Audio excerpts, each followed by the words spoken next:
Hojik miyamda khudol tamjari wari macha asi. Wari asi Assamgi Karbi Anglong haiba mafam adugi miyamna chinbungda linaba warini. Upai leijadrabi lukhrabi amagi machani pana mama macha anibu ot naikhiba mahaki mama tarukpu lauksingi pambaina asibagi khayata langshinkibagi warini. Papna pap chai haiba pautak ama wari asida utli. Thaina mamangaida Assamgi Karbi Anglong haiba jila adugi khul amada lukhrabi ama leirammi. Mabung mapa tarukki manungda ningoldi mahak mathantani. Mahaki machanipa ama poklammi. Mahakna pikliba machanipa adubu mithoi mihenba misak ama uheninglammi. Maram masidagi mabung mapa tarukki mafamda angang adubu thawai yauna yengsinbinaba amadi mahaki mateng pangbinaba haijarammi. Adubu awabadi mabung mapa singduna angang adubu kalaklammi. Angang adu magi mama singdagi ka hena singlammi aduga masak matausu fajarami. Maram asidagi makhoina mahakpu luna tawbibagi mahutta tathi tawoina tawbirammi. Angang adu magi mama singi mafamdagi minungsi machet amata phawba phanglamde.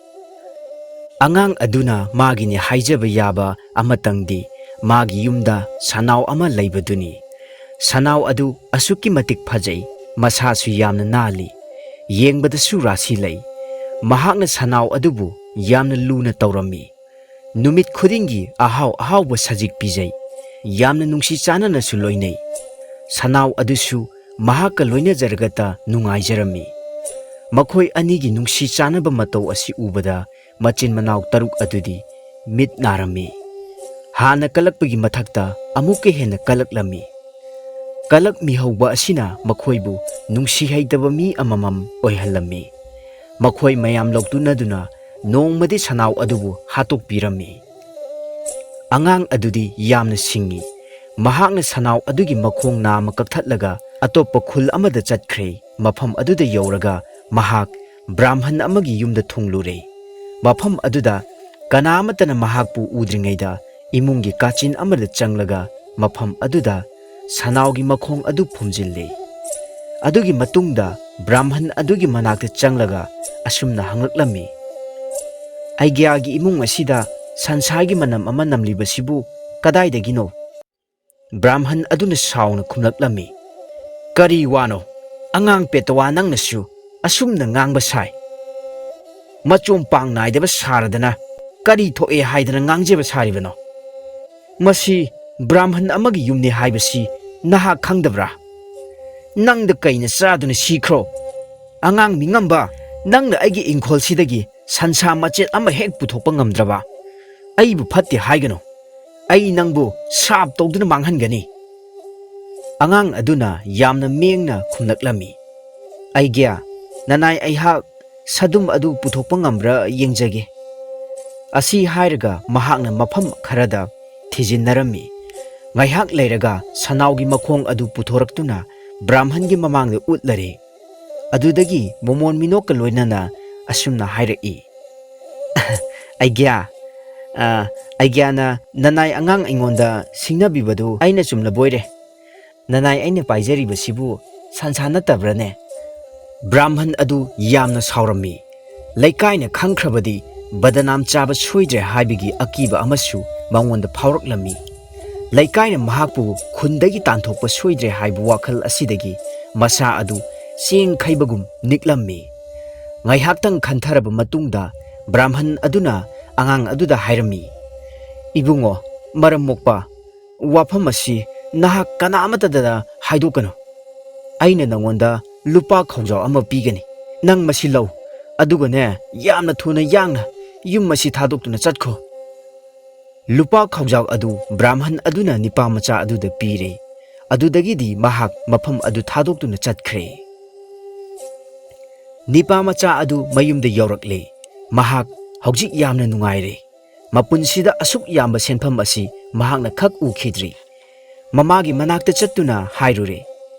Ima mama singida chatlaga meruk amukta lawbirucho. Mamana chattuna meruk ama lawrure. Lukhravina hek chatkibaga mabung mapasingna asumna khanai. Karigino asuk lairakhrabi mahakna meru asina kari chingbu ongadawriba. Wafam asi tarai tarayna lawba yade. Masida aikoina khangdaba athupa wa amadi leire. Aikoigi maraktagi kanagumba ama chatlaga lona mama machana kari tawriba haibadu yengthokpa chumi. Asumna khanaraba matungda makhoigi maraktagi khwaidagi tonba khomdon adu thare. Mahangna sambal marumda lotuna lukhrabi mama machana yamkhraba paisa onba adu ure. Halaklaga mahakna wafamsing adu mayambasingda tamlare. Lukrabina sel onba loiraduna meru adu mabung mapwasingi manakta thinba chatlami. Tanja aduda makhoina hairami. Yum yoraga imak nipa adu amukta tharau. Mahakka tanagadaba aruba wa ama leire. Nipa macha aduna mahaki mamasingi manakta chatluba matamda makhoina mangonda paisasing adu kadaidagi phanglakpano haina hanglaklami. Meru adu nangna aikhoidagi waikhibado paisasing adu onaba natra. Paisasing adu onabani natra. Asi hainasu hanglakami. Sengna haido natrabadi awafamna tagani haibagi akiba amasu angang aduda pokhalami. Mamak nipana thauna phana khumlami. Masida lotningai karisu laite. Masidi sansagi mamalni. Nakhoina aigi sanau adu hatokpikredana. Masadu matup kakthalaga aina thangnaba khulda buduna chatlui. Manamda tabada khulgi miyamna aibu koitan tane. Aduga mikup kharagi manungda sansa matumsing adu irai laina loina yonba ngamkhi. Madudagi phanglakpa paisa aduni aina ngasi puraklibasi. Khul adugi misingnadi aina puriba sadum adu yamande lairabadi kharaga pura u haihoribani. Makhoini yamna pamjabadu ubada aina su purake haina wasak thoklamle. Wasaklamdrabadi makhoina aibu hatkirambasu yabani. Ma makhoina takpiyu. Hawjik namakpu kari tawjo haibage.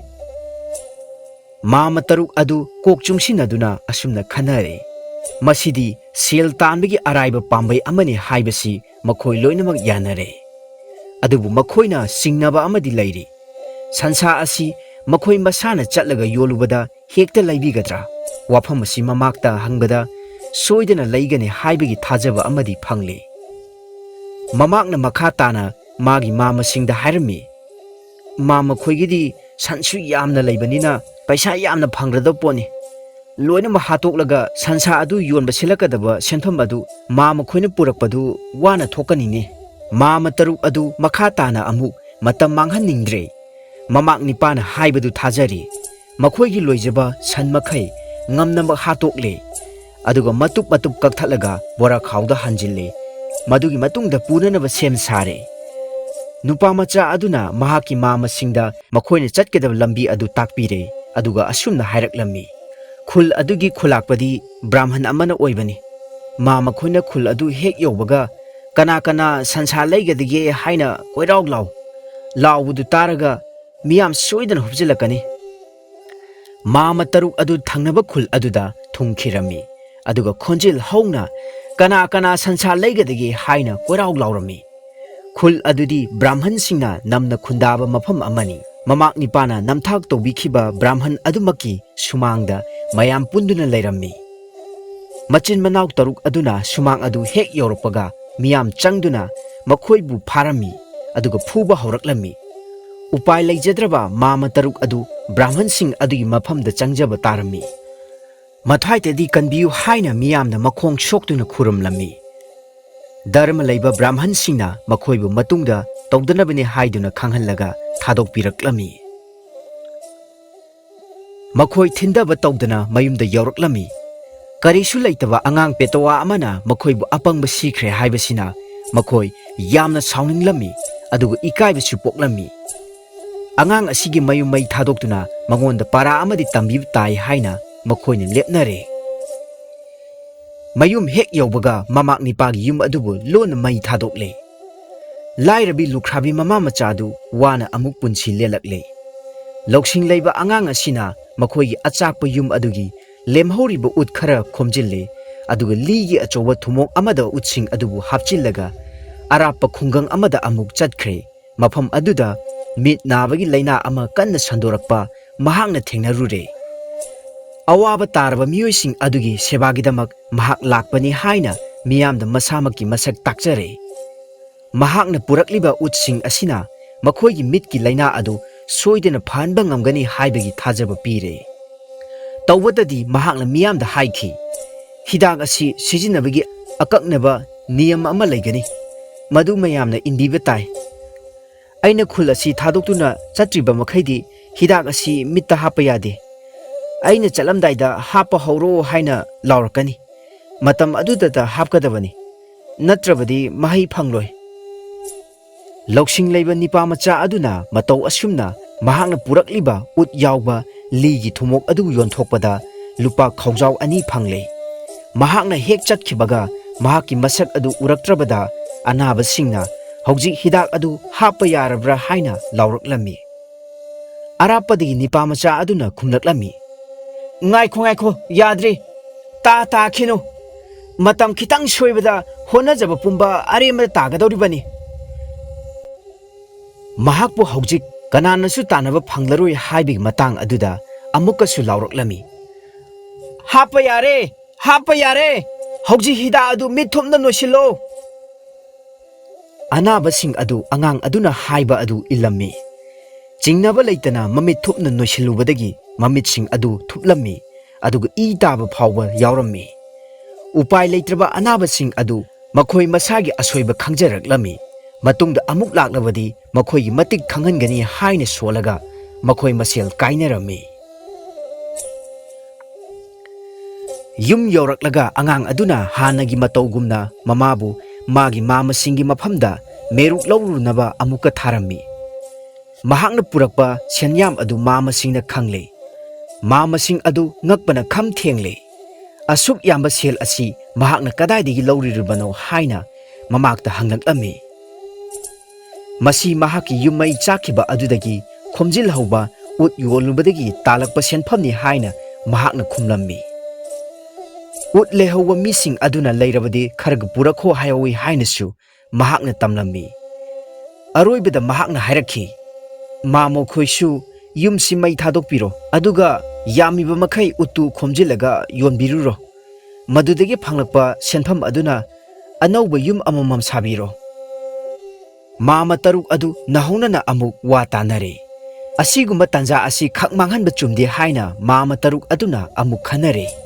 ꯈꯨꯗꯛꯇ ꯃꯌꯨꯝꯁꯤꯡ ꯑꯗꯨꯕꯨ ꯑꯃꯠꯇ ꯆꯤꯊꯗꯅ ꯃꯩ ꯊꯥꯗꯣꯛꯂꯦ꯫ ꯌꯨꯝꯂꯣꯟꯅꯕꯁꯤꯡꯅ ꯃꯈꯣꯏꯒꯤ ꯃꯇꯧ ꯑꯗꯨꯗ ꯑꯉꯛꯄ ꯄꯣꯛꯂꯝꯃꯤ꯫ ꯈꯥꯝꯕꯁꯨ ꯌꯥꯕ ꯈꯥꯝꯂꯝꯃꯤ꯫ ꯑꯗꯨꯕꯨ ꯃꯈꯣꯏ ꯀꯅꯥꯃꯠꯇꯒꯤ ꯋꯥ ꯁꯦꯜꯇꯕꯨ ꯃꯤꯍꯧꯕ ꯃꯈꯣꯏ 3 ꯑꯗꯨꯒꯤ ꯃꯅꯥꯗ ꯍꯥꯞꯂꯝꯗꯦ꯫ ꯌꯥꯝꯅ ꯊꯨꯅ ꯌꯥꯡꯅ ꯎꯠ ꯕꯣꯔꯥ ꯑꯃꯃꯝ ꯈꯣꯝꯖꯤꯜꯂꯒ ꯄꯨꯈꯤꯗꯨꯅ ꯃꯃꯥꯛ ꯅꯤꯄꯥꯅ ꯆꯠꯂꯨꯕ ꯈꯨꯜ ꯑꯗꯨ ꯇꯥꯅ ꯃꯈꯣꯏꯁꯨ ꯈꯣꯡꯁꯥꯟꯈ꯭ꯔꯦ꯫ ꯈꯨꯜ ꯑꯗꯨ ꯍꯦꯛ ꯌꯧꯕꯒ ꯃꯤꯌꯥꯝꯅ ꯃꯈꯣꯏꯕꯨ ꯐꯥꯔꯝꯃꯤ, ꯑꯗꯨꯒ ꯐꯨꯕ ꯌꯥꯕ ꯐꯨꯔꯝꯃꯤ꯫ ꯃꯃꯩꯊꯪꯗ ꯃꯈꯣꯏ 3ꯃꯛꯄꯨ ꯊꯧꯔꯤꯅ ꯄꯨꯟꯁꯤꯜꯂꯒ ꯃꯌꯥꯝ ꯆꯪꯗꯨꯅ ꯃꯃꯤꯠꯇ ꯎꯠ ꯅꯣꯏꯁꯤꯜꯂꯝꯃꯤ꯫ ꯃꯃꯤꯠ ꯇꯥꯡꯗꯦ ꯍꯥꯏꯕꯇ ꯈꯥꯛꯏ꯫ ꯃꯃꯥꯛ ꯅꯤꯄꯥꯒꯤ ꯅꯝꯊꯥꯛꯅꯦ ꯍꯥꯏꯕ ꯍꯟꯗꯛꯃꯨꯛꯁꯨ ꯃꯈꯣꯏ ꯈꯪꯖꯔꯦ꯫ ꯃꯍꯥꯛꯄꯨ ꯃꯇꯤꯛ ꯆꯥꯕ ꯆꯩꯔꯥꯛ ꯄꯤꯔꯨꯅꯕꯒꯤꯗꯃꯛ ꯃꯃꯩꯊꯪꯗ ꯃꯈꯣꯏ ꯃꯌꯨꯝ ꯃꯥꯏꯀꯩ ꯄꯥꯡꯂꯛꯂꯦ꯫ ꯌꯨꯝ ꯌꯧꯔꯒ ꯃꯥꯝꯃꯁꯤꯡꯅ ꯑꯉꯥꯡ ꯑꯗꯨꯕꯨ ꯐꯥꯔꯦ, ꯑꯗꯨꯒ ꯁꯔꯪ ꯑꯃꯗ ꯍꯥꯞꯆꯤꯜꯂꯒ ꯇꯨꯔꯦꯜ ꯃꯄꯥꯟꯗ ꯂꯩꯕ ꯎꯃꯪ ꯑꯃꯗ ꯄꯨꯈ꯭ꯔꯦ꯫ ꯍꯟꯗꯛꯇꯤ ꯃꯍꯥꯛ ꯅꯥꯟꯊꯣꯛꯄ ꯉꯝꯂꯔꯣꯏ ꯍꯥꯏꯅ ꯈꯜꯂꯒ ꯃꯈꯣꯏ ꯉꯥꯏꯍꯥꯛꯇꯪ ꯆꯥꯛ ꯆꯥꯊꯣꯛꯎꯁꯤ ꯍꯥꯏꯅ ꯄꯨꯟꯅ ꯍꯧꯅꯔꯒ ꯃꯐꯝ ꯑꯗꯨ ꯊꯥꯗꯣꯛꯇꯨꯅ ꯆꯠꯈꯤꯔꯝꯃꯤ꯫ ꯃꯈꯣꯏꯅ ꯆꯠꯊꯣꯛꯈ꯭ꯔꯤꯉꯩꯗ ꯂꯥꯏꯒꯤ ꯅꯣꯡꯗꯝꯗꯒꯤ ꯃꯐꯝ ꯑꯗꯨꯗ ꯑꯇꯣꯞꯄ ꯂꯩꯕꯥꯛꯇꯒꯤ ꯅꯤꯡꯊꯧ ꯃꯆꯥ ꯑꯃꯈꯛ ꯁꯥꯗꯥꯟꯕ ꯂꯥꯛꯂꯝꯃꯤ꯫ ꯃꯍꯥꯛꯅ ꯑꯉꯥꯡ ꯑꯗꯨꯕꯨ ꯃꯇꯣꯝꯇ ꯂꯩꯕ ꯎꯔꯒ ꯃꯉꯣꯟꯗ ꯉꯛꯅ ꯍꯪꯂꯛꯂꯝꯃꯤ, ꯀꯔꯤꯒꯤꯅꯣ ꯅꯍꯥꯛꯅ ꯃꯐꯝ ꯑꯁꯤꯗ ꯅꯊꯟꯇ ꯂꯩꯔꯝꯂꯤꯕꯁꯤ? ꯀꯅꯥꯅ ꯅꯪꯕꯨ ꯁꯔꯪ ꯑꯁꯤꯗ ꯁꯣ ꯂꯣꯟꯁꯤꯜꯂꯒ ꯃꯐꯝ ꯑꯁꯤꯗ ꯍꯨꯟꯗꯣꯛꯄꯤꯔꯝꯂꯤꯕꯅꯣ? ꯑꯉꯥꯡ ꯑꯗꯨꯅ ꯈꯨꯝꯂꯛꯂꯝꯃꯤ, ꯑꯩꯒꯤ ꯃꯥꯝꯃꯅ ꯄꯣꯛꯄꯤ ꯏꯆꯟ ꯑꯃ ꯂꯩ꯫ ꯃꯍꯥꯛ ꯀꯌꯥꯝ ꯐꯖꯒꯦ ꯍꯥꯏꯕꯕꯨ ꯑꯗꯣꯝꯗꯤ ꯈꯪꯕꯤꯔꯝꯂꯣꯏ꯫ ꯃꯕꯨꯛ ꯐꯠꯇ꯭ꯔꯕ ꯑꯩꯒꯤ ꯃꯥꯝꯃꯁꯤꯡ ꯑꯗꯨꯅ ꯏꯆꯟ ꯑꯗꯨꯕꯨ ꯑꯩꯉꯣꯟꯗ ꯊꯥꯖꯅꯕ ꯀꯟꯅ ꯍꯣꯠꯅꯔꯤ꯫ ꯑꯩꯅꯗꯤ ꯌꯥꯅꯤꯡꯗ꯭ꯔꯤ꯫ ꯏꯆꯟ ꯂꯧꯕ ꯍꯥꯏꯕꯁꯤ ꯍꯧꯅꯗꯕꯅꯤ꯫ ꯑꯩꯅ ꯍꯥꯏꯖꯕ ꯃꯈꯣꯏꯅ ꯀꯔꯤꯁꯨ ꯇꯥꯕꯤꯗꯦ꯫ ꯃꯈꯣꯏꯅ ꯍꯥꯏꯕ ꯏꯟꯗꯦ ꯍꯥꯏꯕꯒꯤꯗꯃꯛꯇ ꯑꯩꯕꯨ ꯈꯣꯡ ꯈꯨꯠ ꯄꯨꯟꯁꯤꯜꯂꯒ ꯁꯔꯪ ꯑꯁꯤꯗ ꯍꯥꯞꯇꯨꯅ ꯃꯐꯝ ꯑꯁꯤꯗ ꯍꯨꯟꯗꯣꯛꯄꯤꯔꯝꯂꯤꯕ ꯑꯁꯤꯅꯤ꯫ ꯅꯤꯡꯊꯧ ꯃꯆꯥ ꯑꯗꯨꯅ ꯍꯪꯂꯛꯂꯝꯃꯤ, ꯑꯩꯅ ꯃꯥꯕꯨ ꯂꯨꯍꯣꯡꯗꯨꯅ ꯂꯧꯔꯕꯗꯤ ꯋꯥꯐꯝꯗꯨ ꯂꯣꯏꯁꯤꯟꯕ ꯌꯥꯒꯗ꯭ꯔꯥ? ꯅꯤꯄꯥ ꯃꯆꯥ ꯑꯗꯨꯅ ꯈꯨꯝꯂꯛꯂꯝꯃꯤ, ꯃꯗꯨ ꯑꯣꯏꯔꯒꯅ ꯑꯗꯣꯝꯅ ꯑꯩꯒꯤ ꯃꯍꯨꯠꯇ ꯁꯔꯪ ꯑꯁꯤꯗ ꯂꯩꯕꯤꯍꯧꯕ ꯑꯗꯨꯒ ꯃꯥ ꯃꯁꯤꯡ ꯑꯗꯨ ꯂꯥꯛꯄ ꯉꯥꯏꯕꯤꯕ ꯇꯥꯕ꯫ ꯅꯤꯡꯊꯧ ꯃꯆꯥ ꯑꯗꯨ ꯅꯨꯄꯥ ꯃꯆꯥ ꯑꯁꯤꯅ ꯍꯥꯏꯕꯗꯨ ꯌꯥꯔꯝꯃꯤ꯫ ꯃꯈꯥ ꯇꯥꯅ ꯑꯃꯨꯛ ꯅꯤꯄꯥ ꯃꯆꯥ ꯑꯗꯨꯅ ꯍꯥꯏꯔꯛꯂꯝꯃꯤ, ꯊꯕꯛ ꯑꯁꯤ ꯄꯪꯂꯥꯏ ꯂꯥꯏ ꯍꯥꯏꯅꯗꯤ ꯈꯟꯕꯤꯒꯅꯨ꯫ ꯑꯗꯣꯝꯒꯤ ꯅꯤꯡꯊꯧ ꯃꯆꯥꯒꯤ ꯐꯤꯖꯣꯜ ꯑꯗꯨꯗ ꯃꯈꯣꯏꯅ ꯁꯣꯏꯗꯅ ꯆꯤꯡꯅꯈꯤꯒꯅꯤ꯫ ꯑꯗꯣꯝꯅ ꯑꯩꯒꯤ ꯐꯤꯖꯣꯜ ꯑꯁꯤ ꯁꯦꯠꯄꯤꯕ ꯇꯥꯕꯅꯤ, ꯑꯗꯨꯒ ꯑꯩꯅ ꯑꯗꯣꯝꯒꯤ ꯐꯤꯖꯣꯜ ꯑꯗꯨ ꯁꯦꯠꯆꯕ ꯇꯥꯕ꯫ ꯃꯈꯣꯏꯅ ꯑꯗꯣꯝꯗ ꯀꯔꯤ ꯄꯥꯝꯒꯦ ꯍꯥꯏꯅ ꯍꯪꯂꯛꯄ ꯃꯇꯝꯗ ꯑꯗꯣꯝꯅ ꯇꯨꯔꯦꯜ ꯃꯅꯨꯡꯗ ꯊꯥꯗꯕꯤꯌꯨ ꯍꯥꯏꯅ ꯍꯥꯏꯕꯤꯒꯗꯕꯅꯤ꯫ ꯃꯁꯤꯁꯨ ꯅꯤꯡꯊꯧ ꯃꯆꯥ ꯑꯗꯨꯅ ꯍꯔꯥꯎꯅ ꯌꯥꯔꯝꯃꯤ꯫ ꯃꯍꯥꯛꯅ ꯅꯤꯄꯥ ꯃꯆꯥ ꯑꯗꯨꯕꯨ ꯁꯔꯪꯗꯒꯤ ꯂꯧꯊꯣꯛꯄꯤꯔꯦ, ꯑꯗꯨꯒ ꯃꯈꯣꯏ ꯑꯅꯤ ꯐꯤꯖꯦꯠ ꯑꯃꯒ ꯑꯃꯒ ꯑꯣꯟꯊꯣꯛꯅꯔꯦ꯫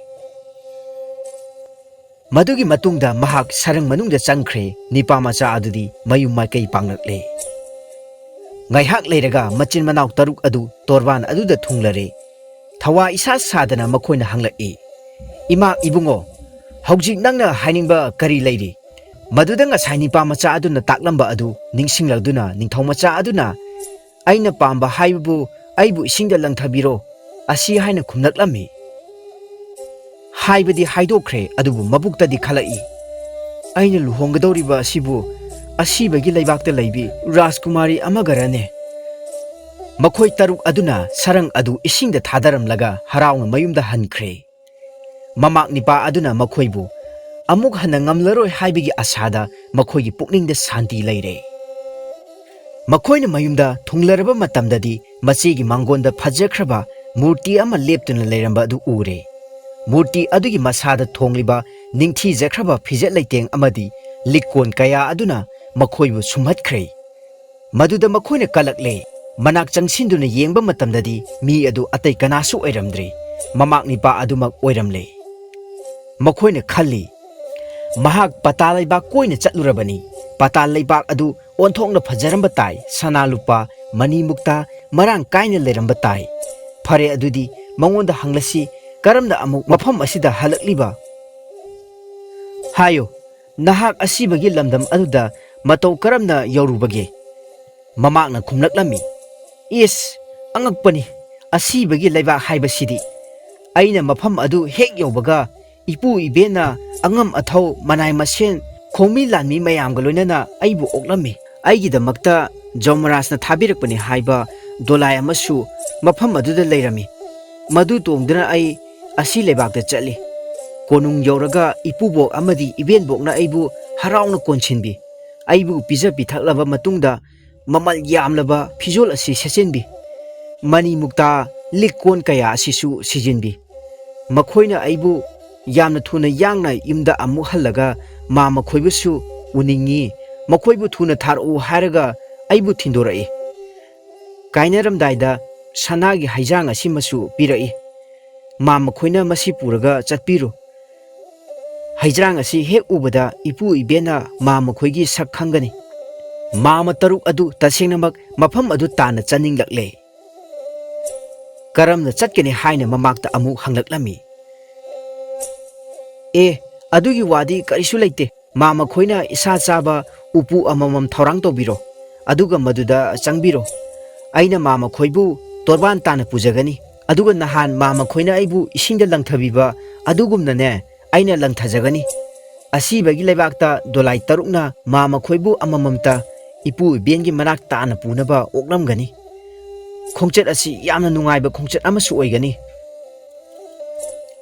ꯃꯃꯥꯛꯅ ꯍꯥꯏꯕ ꯈꯨꯗꯤꯡꯃꯛ ꯃꯥ ꯃꯁꯤꯡ ꯑꯗꯨꯅ ꯌꯥꯔꯦ꯫ ꯎꯄꯨꯁꯤꯡ ꯂꯧꯔꯨꯔꯦ, ꯃꯥꯒꯤ ꯎꯄꯨꯗ ꯆꯪꯅꯔꯦ꯫ ꯃꯗꯨꯗꯒꯤ ꯇꯣꯔꯕꯥꯟ ꯇꯥꯅ ꯄꯨꯔꯒ ꯏꯍꯥꯟ ꯍꯥꯟꯕꯗ ꯃꯥꯝꯍꯟ ꯌꯥꯎꯕ ꯎꯄꯨ ꯑꯗꯨ ꯇꯨꯔꯦꯟꯗ ꯂꯪꯊꯔꯦ꯫ ꯃꯗꯨꯗ ꯏꯁꯤꯡꯗꯒꯤ ꯀꯣꯡꯒꯣꯜ ꯈꯔ ꯊꯣꯔꯛꯄ ꯎꯔꯦ꯫ ꯃꯗꯨ ꯎꯔꯒ ꯅꯤꯄꯥ ꯃꯆꯥ ꯑꯗꯨꯅ ꯂꯥꯎꯔꯛꯂꯝꯃꯤ, ꯌꯦꯡꯉꯣ ꯌꯦꯡꯉꯣ, ꯏꯕꯦꯟꯗꯧꯅ ꯌꯨ ꯑꯇꯤꯡꯕ ꯌꯥꯝꯅ ꯄꯤꯊꯛꯄꯗꯒꯤ ꯃꯥꯝꯍꯟ ꯑꯁꯤ ꯁꯥꯊꯤꯅ ꯑꯣꯔꯦ꯫ ꯋꯥ ꯑꯁꯤ ꯇꯥꯕꯗ ꯂꯩꯍꯧꯔꯤꯕ ꯃꯅꯥꯎꯁꯤꯡ ꯑꯗꯨꯁꯨ ꯄꯇꯥꯜꯗ ꯊꯨꯅ ꯌꯧꯅꯤꯡꯂꯝꯃꯤ꯫ ꯑꯩꯕꯨ ꯍꯥꯟꯅ ꯂꯪꯊꯕꯤꯔꯣ, ꯑꯩꯕꯨ ꯍꯥꯟꯅ ꯂꯪꯊꯕꯤꯔꯣ ꯍꯥꯏꯅ ꯃꯈꯣꯏ ꯃꯁꯦꯜ ꯍꯥꯟꯕ ꯇꯥꯟꯅꯔꯝꯃꯤ꯫ ꯃꯈꯣꯏ ꯄꯨꯝꯅꯃꯛꯄꯨ ꯃꯊꯪ ꯃꯊꯪ ꯂꯪꯊꯈ꯭ꯔꯕ ꯃꯇꯨꯡꯗ ꯅꯤꯄꯥ ꯃꯆꯥ ꯑꯗꯨ ꯃꯄꯨꯛꯅꯤꯡ ꯋꯥꯏ ꯁꯪꯂꯦ꯫ ꯑꯗꯨꯗꯒꯤꯗꯤ ꯍꯔꯥꯎ ꯍꯔꯥꯎ ꯃꯌꯨꯝ ꯇꯥꯅ ꯂꯥꯛꯂꯦ꯫ Yum yauraga manesingna mamak nipada makhoi nipasing adu kadaida lehorabage haina hanglaklammi.